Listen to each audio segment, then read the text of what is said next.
आज हम आप लोगों को टीजीटी और पीजीटी में पूछे गए प्रीवियस ईयर के क्वेश्चंस बताएंगे। तो पूरी जानकारी के लिए मेरा पूरा वीडियो लास्ट तक देखिए। चलिए शुरू करते हैं। पहला क्वेश्चन है, ब्रायोफाइट टेरिडोफाइट से भिन्न है।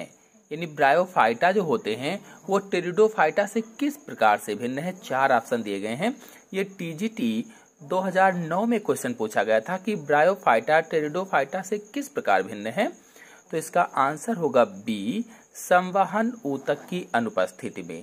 इसमें संवहन ऊतक नहीं होते और संवहन ऊतक होते क्या हैं, तो जाइलम और फ्लोएम संवहन ऊतक होते हैं। आपको बता दें कि ब्रायोफाइट तथा टेरिडोफाइट्स पौधों में बीज निर्माण नहीं होता है। इन दोनों पौधों में बीजों का निर्माण नहीं होता है और दोनों में जो स्त्रीधानी होती है मादा जनन अंग के रूप में पाई जाती है और दोनों में स्वतंत्र व स्वपोषी युग्मकोद्भिद भी होते हैं। यानी सब कुछ समान होता है। लेकिन जो ब्रायोफाइट्स होते हैं इनमें संवहन ऊतक जाइलम और फ्लोएम नहीं पाए जाते हैं। मैंने बताया संवहन ऊतक कौन होते हैं, जाइलम और फ्लोएम। तो ये दोनों इसमें नहीं पाए जाते हैं, जबकि ये टेरिडोफाइट्स में पाए जाते हैं लेकिन ब्रायोफाइट्स में नहीं पाए जाते हैं। इसलिए आंसर इसमें बी वाला सही होगा। नेक्स्ट क्वेश्चन है, मांस कैप्सूल का विसर्जन किसके फटने से होता है। मांस कैप्सूल का विसर्जन किसके फटने से होता है। अपरकुलम, पेरिस्टोम, एनुलस, कैलिप्ट्रा। 4 ऑप्शन दिए गए हैं। पीजीटी 2005 में क्वेश्चन पूछा गया था। इसका आंसर होगा पहला, अपरकुलम। देखिए ये चित्र देखिए, ये मांस का पौधा है और अगर इसको इससे बड़े में देखें तो ये वाला है, इससे बड़े में दिख रहा है और इससे बड़े में ये वाला दिख रहा है। तो ये जो अपरकुलम है ये ऊपर का भाग होता है। तो ये इसमें कैप्सूल है। मांस के पौधे में इसे कैप्सूल कहा जाता है और जब ये परिपक्व होता है तो परिपक्व होने पर अपरकुलम बाहर की ओर आ जाता है और फट जाता है। जैसे ही परिपक्व हुआ तो अपरकुलम बाहर की ओर आ जाता है और ये फट जाता है और फटने पर इस प्रकार जो पेरिस्टोमियम के दांत होते हैं वो दिखाई देने लगते हैं। जैसा कि आपको चित्र में दिख रहा है, बिल्कुल इसी तरह से पेरिस्टोमियम के जितने भी दांत होते हैं सब बाहर की ओर दिखाई देने लगते हैं और बीजाणु जो होते हैं इसके अंदर जो स्पोर्स भरे होते हैं उनका विसर्जन हो जाता है। कह लीजिए कि वो गिर जाते हैं, फैल जाते हैं, बाहर की ओर निकल जाते हैं। नेक्स्ट क्वेश्चन है, एपोफाइसिस पाया जाता है। 4 ऑप्शन दिए गए हैं। एपोफाइसिस किसमें पाया जाता है। 4 ऑप्शन है। पीजीटी 2005 में क्वेश्चन पूछा गया था।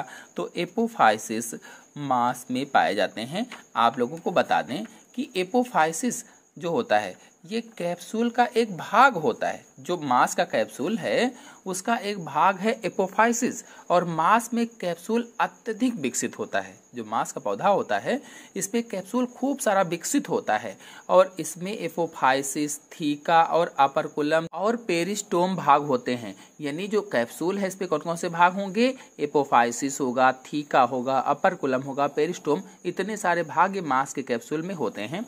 नेक्स्ट क्वेश्चन है, मांस के कैप्सूल में वायु गुहाएं कोशिकाओं के कोमल तंतुओं द्वारा हिस्सों में बटी होती हैं, यह कहलाते हैं।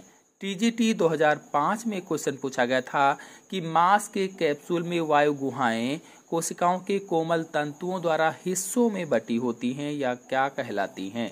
तो इसका आंसर होगा सी, ट्रेबेक्युली कहलाती हैं। ट्रेबेक्युली कहलाती हैं। बता दें कि जो मांस होता है, मांस के कैप्सूल में वायु गुहाएं या एयर चैम्बर कोशिकाओं के कोमल तंतुओं द्वारा हिस्सों में बटे होते हैं, तो अलग अलग पार्टों में बटे होते हैं और इन्हें ट्रेबेक्युली कहा जाता है। नेक्स्ट क्वेश्चन है, निम्न में से कौन सत्यमास है। सत्यमास का नाम बताना है। पीजीटी 2004 में क्वेश्चन पूछा गया था ये। तो इसका आंसर होगा बॉग मास, यानी पहला वाला। बता दें कि बॉग मास को पीट मास के नाम से भी जानते हैं। पीट मास भी इसे कहते हैं, बॉग मास को, और इसी को स्फेगनम भी कहा जाता है। स्फेगनम ये होता क्या है, सत्य मास होता है, ये ट्रू मास होता है, ब्रायोफाइटा के अंतर्गत आता है और इसकी जीवित और मृत दोनों प्रकार की जो कोशिकाएं होती हैं वो जल का अवशोषण करने की क्षमता रखती हैं। आपको बताते चले, यह अपने शुष्क भार का 25 गुना तक जल अवशोषित कर सकता है। जितना इसका शुष्क भार होता है उससे 25 गुना तक जल को सोख सकता है। आपको बता दें कि इस पे जो बी, सी और डी वाले ऑप्शन हैं, इसमें से जो सी वाला ऑप्शन है रेंडियर मास, इसे क्लेडोनिया भी कहा जाता है, क्लेडोनिया रेंजिफेरना, ये सैक के अंतर्गत आता है या लाइकेन के अंतर्गत आता है। और इसमें से जो बी वाला क्लब मास है, क्लब मास लाइकोपोडियम को कहा जाता है। और इसमें से जो स्पाइक मास वाला है, डी वाला ऑप्शन है, स्पाइक मास सिलेजिनेला है, सिलेजिनेला, जो टेरिडोफाइटा के अंतर्गत आता है। नेक्स्ट क्वेश्चन है पीट मास है, इसमें से कौन सा पीट मास है? पीजीटी 2011 में प्रश्न पूछा गया था, तो इसका आंसर होगा पहला स्फैगनम पीट मास कहलाता है। अभी आपको बताया भी था कि बॉक मास को ही पीट मास कहते हैं और पीट मास को स्फैगनम कहा जाता है, तो इसमें आंसर हो जाएगा स्फैगनम। घुमा घुमा कर प्रश्न पूछे जा सकते हैं। नेक्स्ट क्वेश्चन है बॉग मास या पीट मास नाम दिया गया है? बॉग मास या पीट मास नाम दिया गया है, पीजीटी 2002 में पूछा गया था क्वेश्चन। इसका आंसर होगा स्फैगनम को बॉग मॉस भी कहते हैं और पीट मॉस भी कहते हैं। देखिए एक ही क्वेश्चन को कितनी बार घुमा घुमा करके पूछा गया है, तो एक क्वेश्चन अगर तैयार हो जाएगा अच्छे से तो कई सारे क्वेश्चन इस पर बन जाते हैं। नेक्स्ट क्वेश्चन है पीट मास है, पीजीटी 2010 में क्वेश्चन आया था पीट मास क्या है, तो आंसर से होगा इसमें डी स्फैगनम। ये भी क्वेश्चन उसी से रिलेटेड है, स्फैगनम पीट मास होता है। नेक्स्ट क्वेश्चन है ब्रायोफाइट्स में सबसे सरल बीजाणुद्भिद पाया जाता है। पीजीटी 2004 में क्वेश्चन पूछा गया था कि ब्रायोफाइट्स में सबसे सरल बीजाणुद्भिद पाया जाता है रिक्सिया में, पेलिया में, फ्यूनेरिया में, एंथोसिरास में, तो इसका आंसर होगा पहला रिक्सिया में पाया जाता है।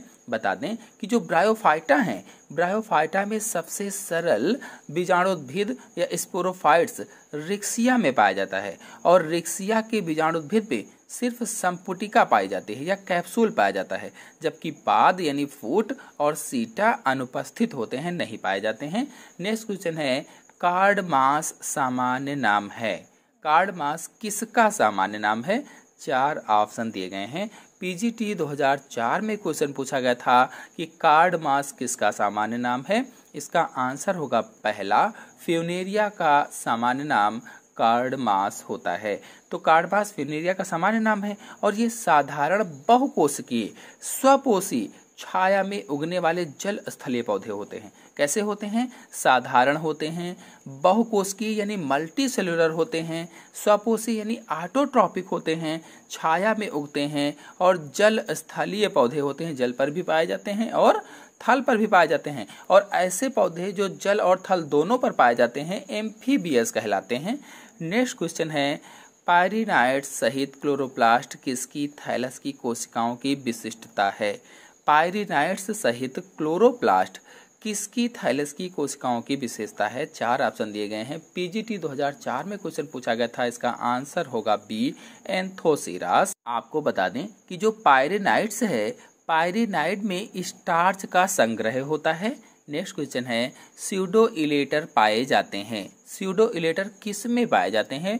पीजीटी 2004 में क्वेश्चन पूछा गया था कि स्यूडो इलेटर किस पे पाए जाएंगे? आंसर सही होगा डी एंथोसेरास में पाए जाएंगे। तो स्यूडो इलेटर एंथोसेरास में पाए जाते हैं और ये पूर्ण विकसित बीजाणुद्भिद या कह लीजिए कि मेच्योर स्पोरोफाइट्स से बनते हैं और ये बहुकोशिकीय होते हैं। कैसे होते हैं? मल्टी सेलुलर होते हैं।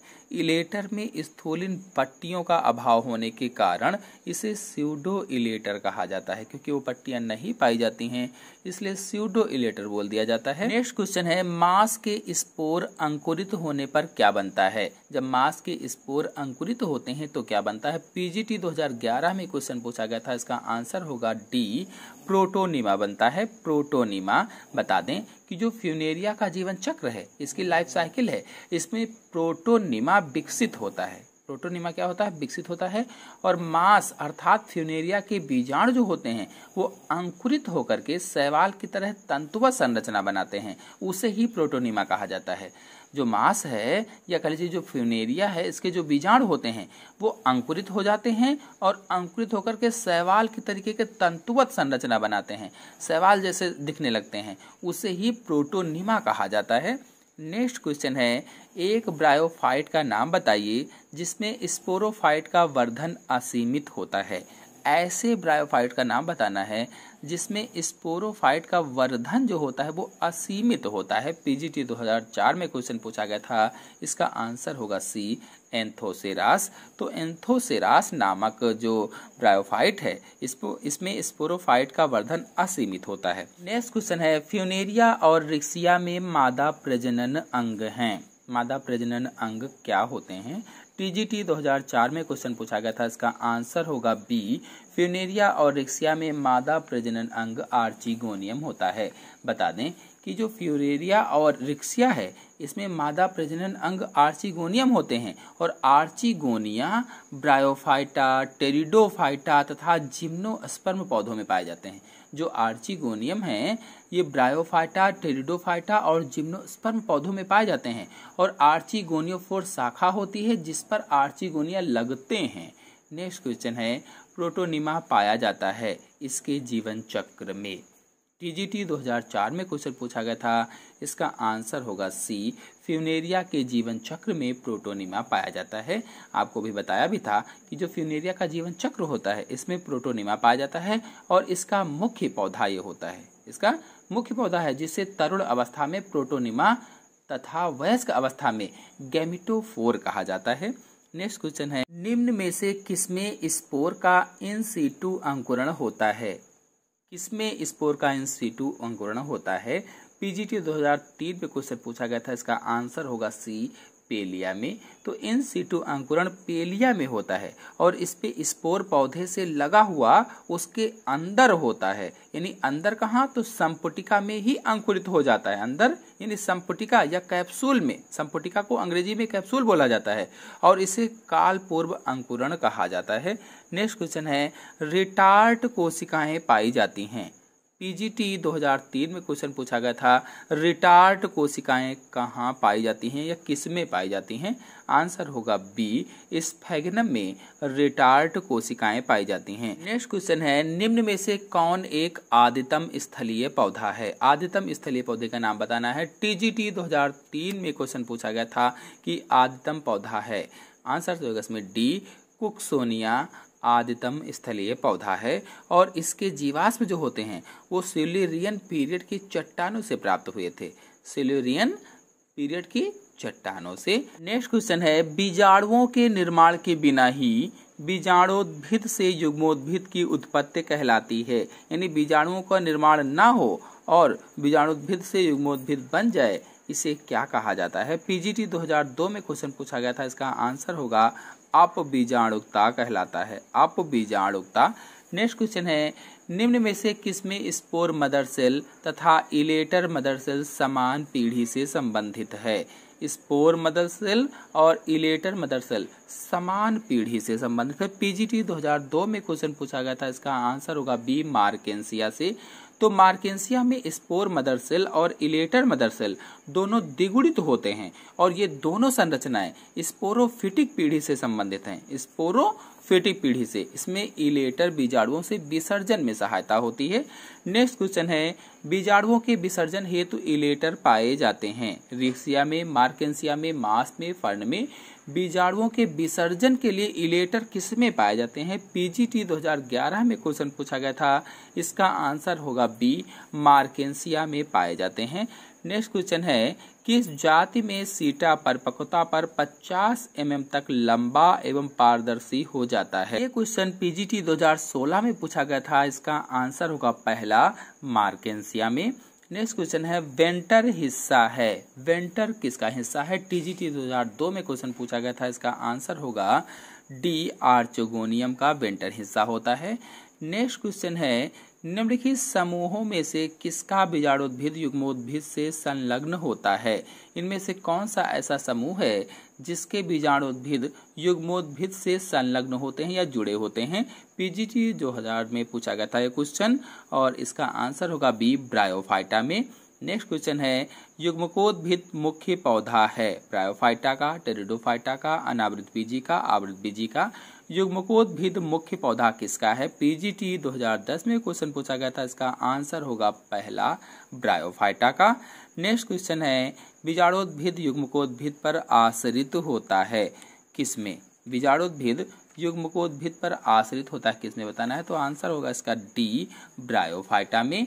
नेक्स्ट क्वेश्चन है, निम्नलिखित किस ब्रायोफाइट में जेम्मा कप पाए जाते हैं? ऐसा कौन सा ब्रायोफाइट है जिसमें जेम्मा कप पाए जाते हैं? पीजीटी 2000 में क्वेश्चन पूछा गया था, इसका आंसर होगा बी, मार्केंसिया में जेम्मा कप पाए जाते हैं। तो कप सदृश जेम्मा कप मार्केंसिया के पौधे अर्थात युग्मकोद्भिद पर बिखरे होते हैं और जेम्मा कप में अगुणित ऊतक के छोटे छोटे डिस्क उपस्थित होते हैं, जिसे जेम्मी कहा जाता है। जेम्मा अलैंगिक जनन में सहायक संरचनाएं होती हैं जो नए पौधे को जन्म देती हैं। नेक्स्ट क्वेश्चन है, गेमा द्वारा वर्धी प्रजनन होता है। गेमा द्वारा किसमें वर्धी प्रजनन होता है? तो इसका आंसर होगा बी, मार्केंसिया में। नेक्स्ट क्वेश्चन है, इनमें से किसमें अलैंगिक प्रजनन जेम्मा द्वारा होता है? टीजीटी 2013 में क्वेश्चन पूछा गया था, इसका आंसर होगा बी, मार्केंसिया में अलैंगिक प्रजनन जेम्मा के द्वारा होता है। नेक्स्ट क्वेश्चन है, आधारीय इलेक्ट्रोफोर उपस्थित होते हैं।